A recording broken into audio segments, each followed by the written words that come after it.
आज मैं हिया कक्षा 8वीं की छात्रा व्यास सदन की ओर से राम और लक्ष्मण के बीच का संवाद प्रस्तुत करने जा रही हूँ। भैया, रावण मारा गया, हमने लंका जीत ली। देखो, अहंकारी नीचे गिर पड़ा है। आप प्रश्न नहीं। विद्वानों के देहावसान पर प्रश्न नहीं हुआ जाता सौमित्र, शोक प्रकट किया जाता है। मरने तक ही बैर रहता है, परंतु अब जबकि प्रयोजन सिद्ध हो चुका है तब बैर नहीं करना चाहिए। आप इस गंभीर परस्ते हत्या का पतन देख प्रश्न नहीं। इसने मां का हरण किया, इसके राजहट के समक्ष सबको झुकना पड़ा, इसने लंका को निपुता कर दिया। यह मृत प्राय शरीर ज्ञान का भंडार है, क्योंकि मृत्यु के पश्चात एक अध्याय ही नहीं, ज्ञान की संपूर्ण पुस्तक ही लुप्त हो जाएगी।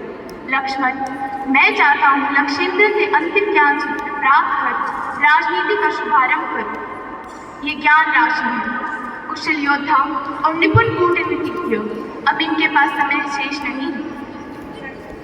इसके जीवित होने पर हम सभी इससे घृणा करते थे, और मरते हुए इसकी प्रशंसा क्यों की जा रही है? भ्राता लक्ष्मण, मृत्यु का अर्थ ही कर्मों का अंत और ज्ञान का उदय होता है।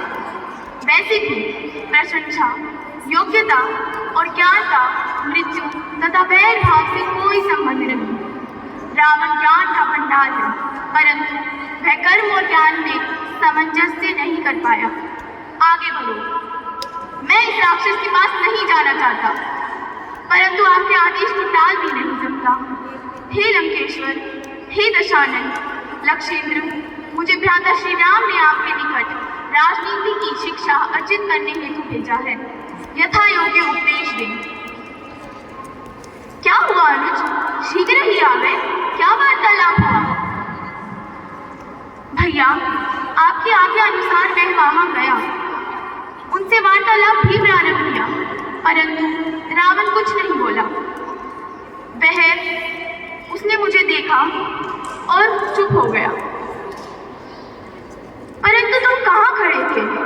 दशानन के पास ही। हाँ, मैं भी तो यही कह रहा हूँ, तुम उनके पास खड़े थे, उनके सिर के पास। उनका मुकुट तुम्हारे चरणों में लौट रहा था।